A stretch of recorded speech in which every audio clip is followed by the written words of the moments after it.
Okay, everybody, this is TIETS, or Mark from TIETS Informationals, and today we're going to go and we're going to talk about one of my top 10 games, and we're going to go back to 2011 when this came out. This is Alf Siegert's The Road to Canterbury, which is an amazing game, from components to interesting, unique gameplay to theme the whole thing. So we're going to talk a lot about this today. So first thing I will say is this was another one of the original kind of Kickstarters in its feudal stage of gaming back in 2011. One of the very, very first Kickstarters that we did for games.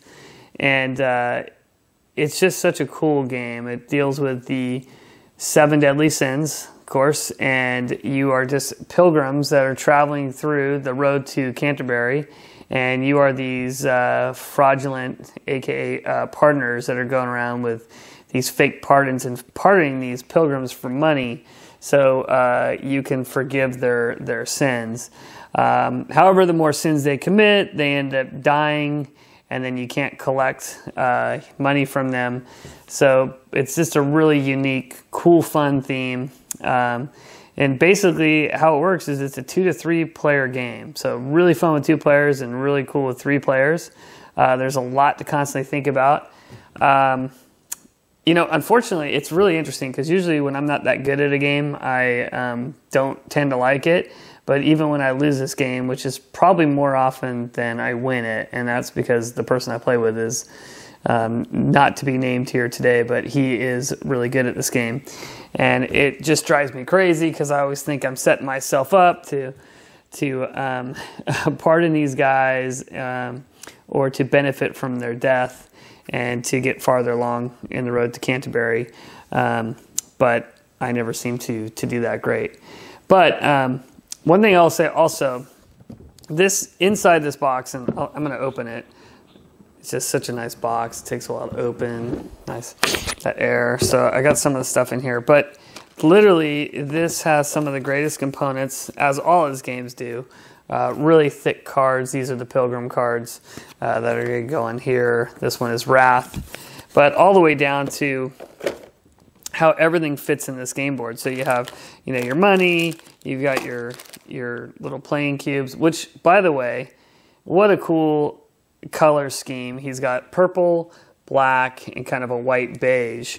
You know, just really neat colors that they used instead of going with your typical red, white, and red, yellow, and blue or green, which makes it really nice. But anyway, the little player boards, they fit. Everything just fits right in here. So these go right in here.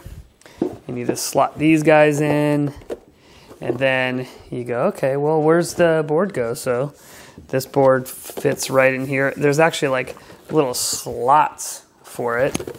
It goes in here. This folds up. It's really cool little board. And that's gonna, and it has indentation in. Whoop! I did it backwards.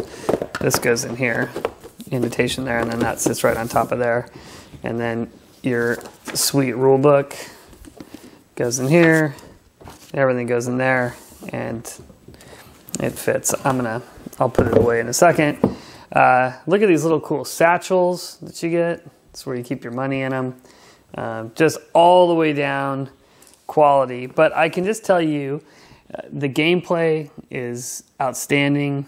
It's just such a unique game. It's different than a lot of games out there.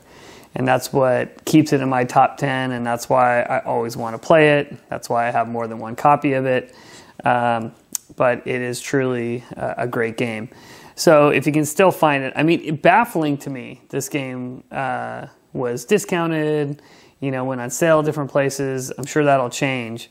But if you want to go back and say, hey, what's a cool game that's really good for 2 to 3 players, that has a unique theme, kind of a sick theme, really, you know, trying to, you know, get guys to commit deadly sins so you could profit off of them.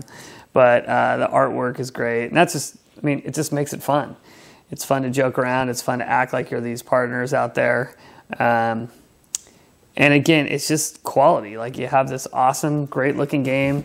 in your collection, and it's definitely unique. So it's a 10 on my list. It's one of my top games.